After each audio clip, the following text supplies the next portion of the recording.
আপনার কাছে অনুরোধ করি, আমি প্রমিস করে যাই, ওয়াদা করে যাই যে আমি এক্ষুনি আপনি আমাকে ছাড়া দিন, আমি বাচ্চাগুলোকে নিজের সঙ্গে করে আনবো।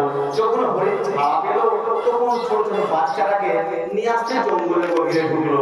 তখন শিকারীর মধ্যে এসে বলে, এই আল্লাহ নবী আপনি কি করলেন, আপনি আমার হরিণটাকে ছেড়ে দিলেন। আল্লাহ রাসূল বলে, তুমি চিন্তা করো না, হরিণ এক্ষুনি তোমার কাছে ওয়াপিস চলে আসবে। তো এই শিকারী বলতে লাগলো, ইয়া রাসূলুল্লাহ এই কথাটা কিভাবে মানবো যে হাত থেকে ছাড়া পাওয়ার পরে সে কি আর ফিরে আসবে?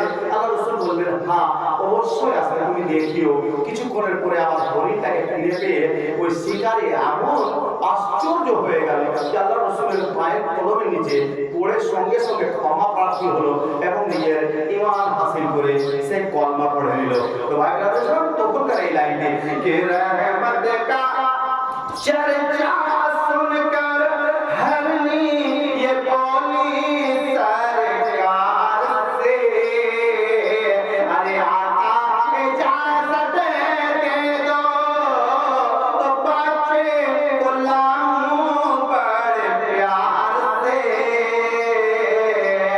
अरे कहने में रह कर हरनी ये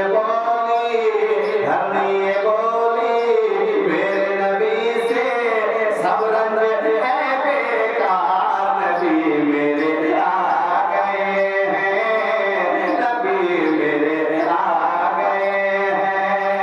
आओ लोगों झूम के बोलो, मिल गए कहो एक बार, नबी मोरे आ गए हैं, नबी मेरे आ गए हैं, नबी मेरे आ गए हैं, नबी मेरे आ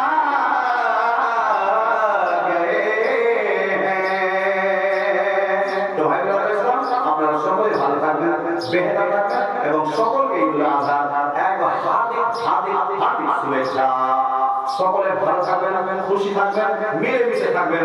আমরা ভারতীয়, তাই আমাদেরকে গর্ব যে আমরা এই ভারতবর্ষের মধ্যে আমরা জন্ম করেছি। ধন্যবাদ।